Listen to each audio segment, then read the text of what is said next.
I owe $200,000 in student debt. Hi, welcome back to my channel. My name's Melissa. I'm a licensed clinical therapist. If you're new here, which you probably are because I only have 5 subscribers, please don't forget to subscribe and like for more videos like this. So I thought that I would be a good person to talk about this topic because I'm currently in school. I've been to graduate school, got my master's degree, and I've also been to undergrad and I got my bachelor's degree. And I've been to all 3 types of schools, which I'm going to talk about today here with you. So the first school that I went to for my undergraduate degree was the University of Washington in Seattle, Washington. This is a public school. And a public school is a university that is primarily funded by the government. The second school that I went to was a private university. So it was the University of Southern California, which is a private funded school. And private funded schools are privately owned and usually funded by private donations. So they're not funded by the government. And lastly, the school that I'm currently in right now is a private religious university. So out of the 3, you probably want to know which one was the best, which one was the most affordable, and just overall what ended up being the most in terms of money, loans, and all that financial stuff. For my bachelor's degree, I got a degree in sociology and I minored in education. So the length of time that I attended the University of Washington for my bachelor's in sociology and my minor in education was approximately 3 years. I attended a community college prior and received my AA degree, and so I was able to save some money in that respect before moving on to my bachelor's degree. So all in all, I ended up saving money and I do not have any more student debt from my undergrad. Fast forward to getting my master's degree in graduate school at the University of Southern California, also known as USC. So I decided to go and get my graduate degree in social work. So I got my master's in social work at graduate school at USC. And the reason why I decided to go to USC, because at the time I researched what the top 5 social work graduate programs were, and USC happened to be on the top 5 list. And I wanted to make sure that I was able to go to a good school and one that really was able to give me the opportunity to learn and grow with this social work degree. To be honest, I was really excited to go to USC because I am a Seattle native. Like I said, I went to UW, the University of Washington. I was raised there and I was really used to the gloom. And so when I got my acceptance letter to USC, it was on the top 5 social work schools in the country. It was really a no-brainer for me. I didn't take into consideration that it was a private institution, that I was going to be paying way more than I probably should. Made kind of an impulsive decision and picked up all my stuff and moved to California to attend USC. The thing that I wish I learned more about prior to attending USC was how much money it is. Obviously, if we're talking about private institutions, usually they are much more expensive than state schools and public institutions. And I only was able to get one scholarship, and that didn't cover that much. It was only a $5,000 scholarship, and tuition overall was way more inflated than that. So at the time of graduation from my program, I owed close to $200,000 in student debt. Now, if we're talking about prestigious schools, USC is definitely a prestigious school. There's been a lot of stuff in the media about all of these rich people that have paid their children's way into this school. I'm sure you've heard of Lori Loughlin and what are their names? I can see your foot, so can you put your foot down? Olivia Jade, Felicity Huffman, all those bigwigs. I definitely put in the work. I wrote an admission statement. I had to have a certain GPA in my undergrad to show that I would be a good candidate for USC. So when I went to USC in the social work grad program, I was able to really get a lot out of it. So in the USC program for the MSW, they have these really good internship programs that they allow you to do your clinical work in and provide counseling services.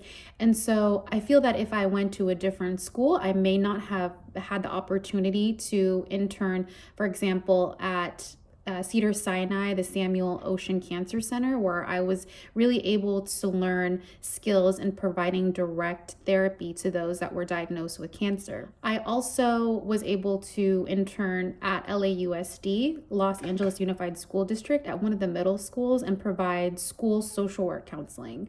And these were really amazing opportunities for me.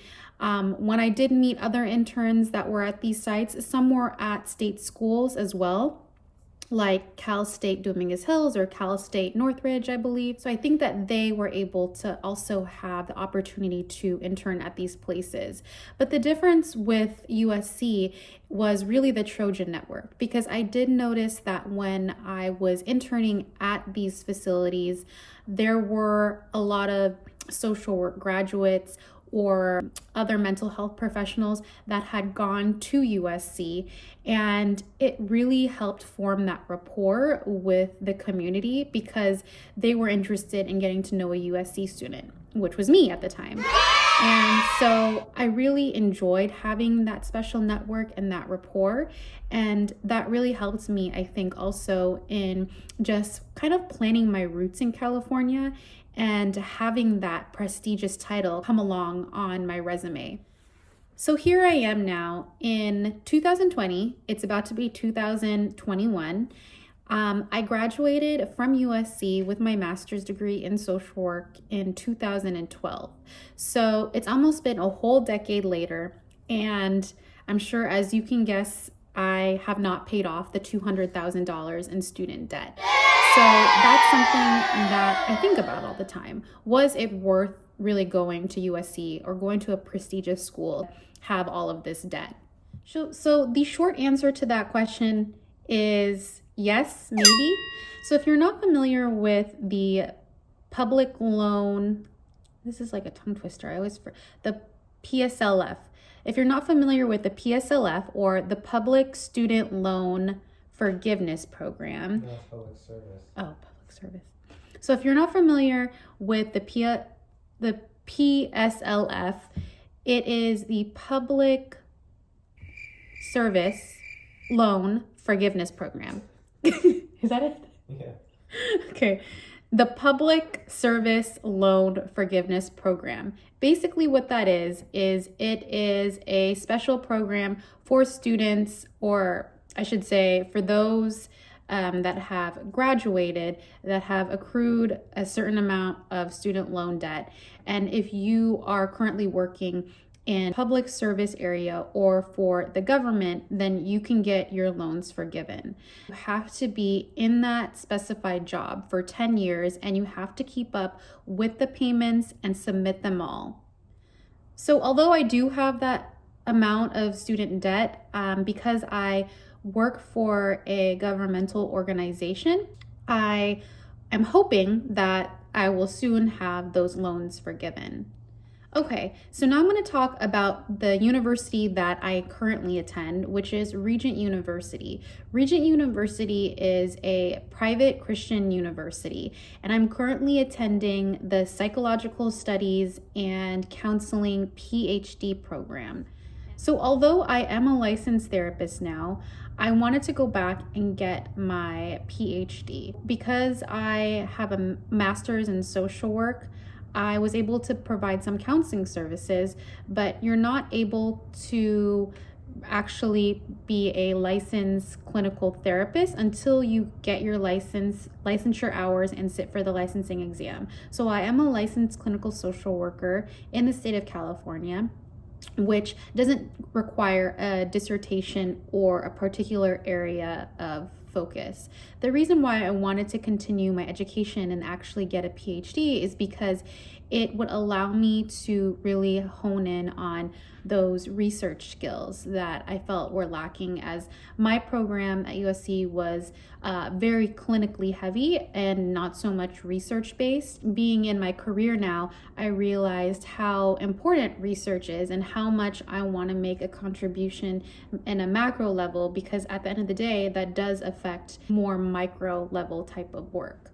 So now you're probably wondering, you just want to get down to the numbers. How much have I been paying for tuition at Regent University? So currently in my graduate program, getting my PhD at Regent University, each semester is different, but I believe for this year, I've paid about $30,000 in admission fees, including books and tuition and all of that.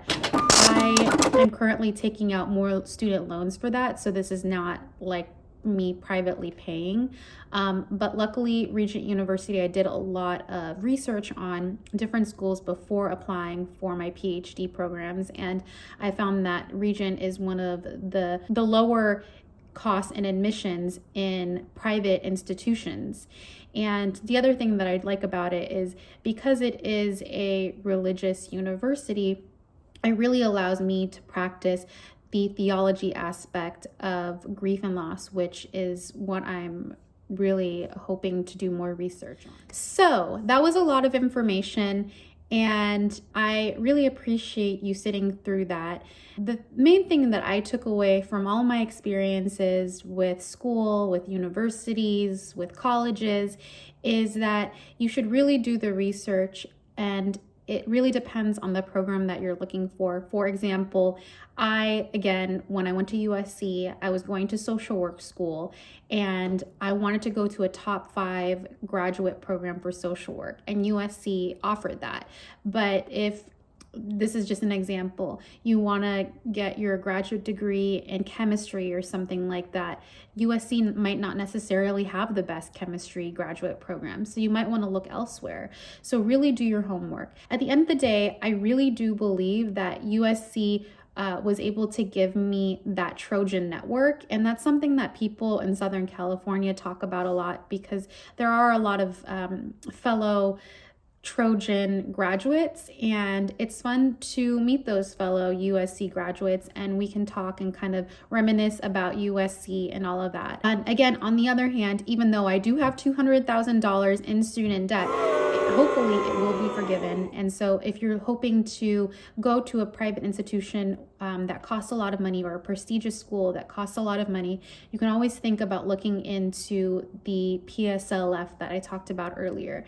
And if you want more information on that, I would be happy to do a whole video on that, as I've had a lot of challenges in applying for that and just managing my way through that. So if you have any questions or any comments at all, please feel free to leave them in the comment section below. I really appreciate you watching, and as always, please don't forget to like and subscribe for more content like this. Thanks.